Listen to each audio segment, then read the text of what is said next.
welcome to day 29 of Junk Journal July embellishments. As you can see, I've got lots of bits on the table.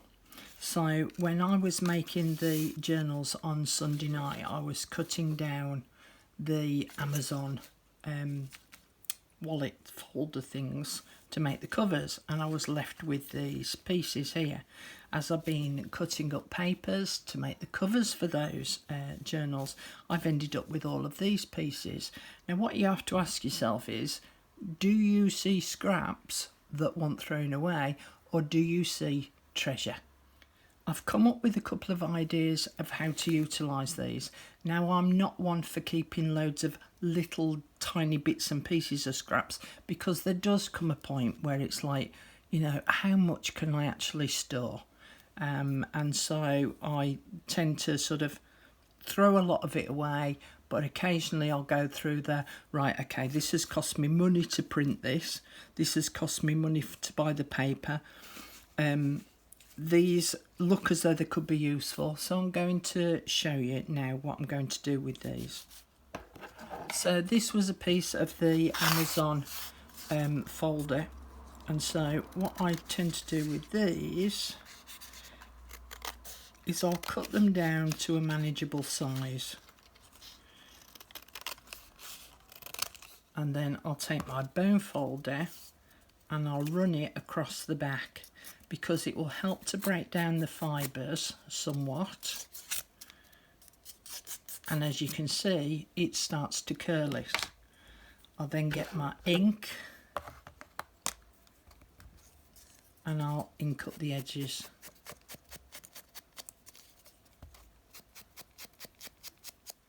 Now, I don't want to just leave it as a brown strap just as it is. I want to decorate it up, and that's where these come in handy, because the last thing I want to do is to cut a little strip of paper to stick onto there to make that into a decorative band. So again, I would just ink up the edge of this. I'm going to round off the corners.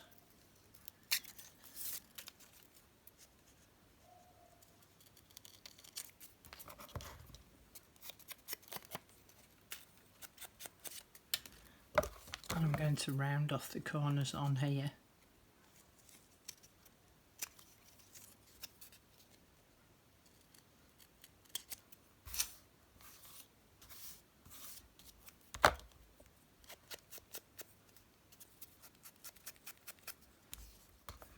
Put some glue on the back.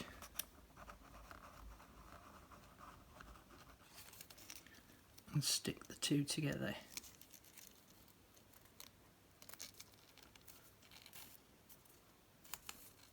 And I've now got a pretty little band to use there. So I could use those as a belly band, or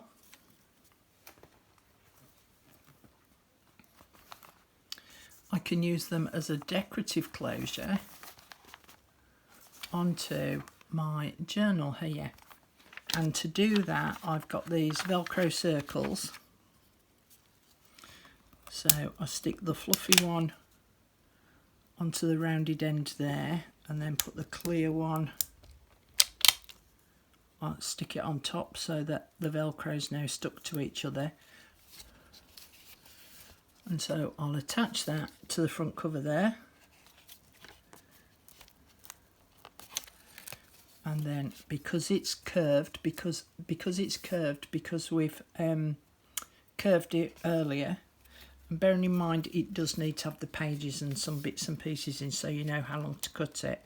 But if not, sort of leave yourself a fairly big bit here, cut off the excess, and then I just put glue on the back just in this section here, not all the way across. So again, it allows for a little bit of growth on there, and then stick that on there, and then you end up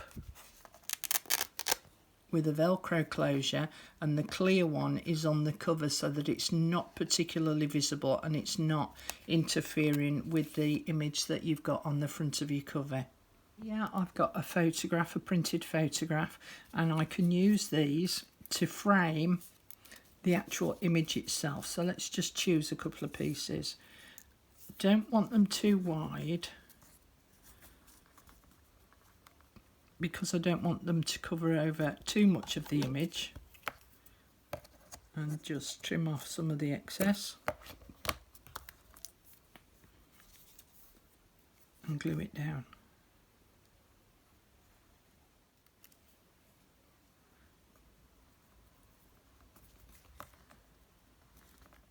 And I can use varying widths of the papers. They don't all have to be the same size.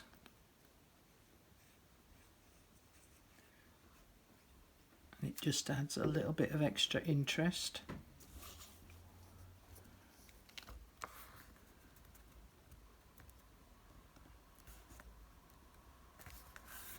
And I can just overlap them at the corners. Turn it over, and I'm going to trim off the excess. And then I could machine stitch over the top of those little strips, and it just helps to kind of frame that photograph a little bit better. So the same principle as before. Why would I want to put a word onto a big sheet of paper, cut it out, and then be left with, you know, this huge piece of paper with a little piece cut out of it? So they come in really handy. Again, we've done word labels before with stamping as well. So again, I'm just going to use these scraps up,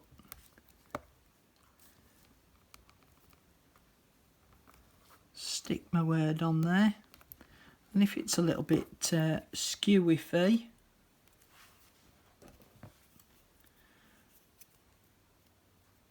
I can just cut it down to size and straighten the edge up.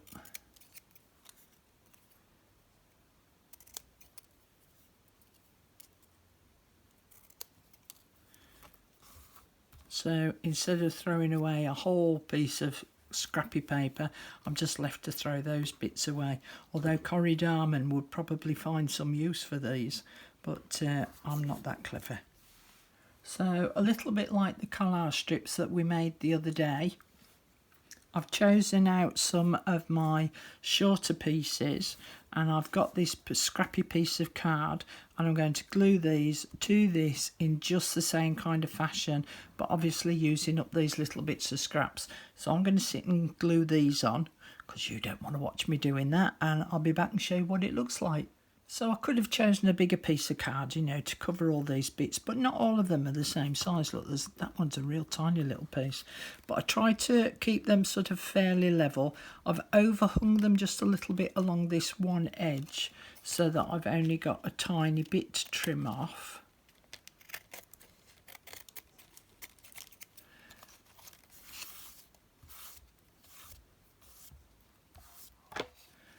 And then this edge I can do the same, and with these little strips that are left over I could get another scrap piece of card and stick those on.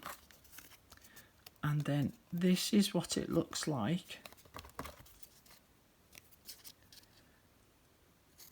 Square it up,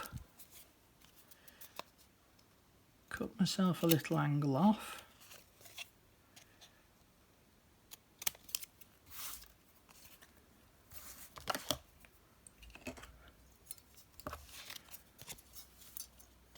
punch a hole,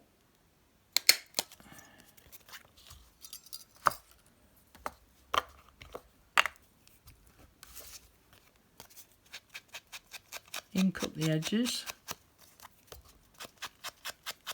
Now I've got an interesting background to add some decorations on top of a tag. So I could produce quite a few of those, all from bits and pieces of paper that I was going to throw away.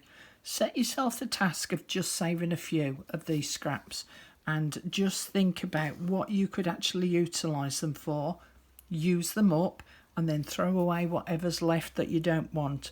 Don't feel obliged to hold on to all of these scraps, because you don't have to. But if you are on a tight budget, that's where these kind of little projects come in really handy, because it's not really costing you anything, because it's something that you were going to throw away.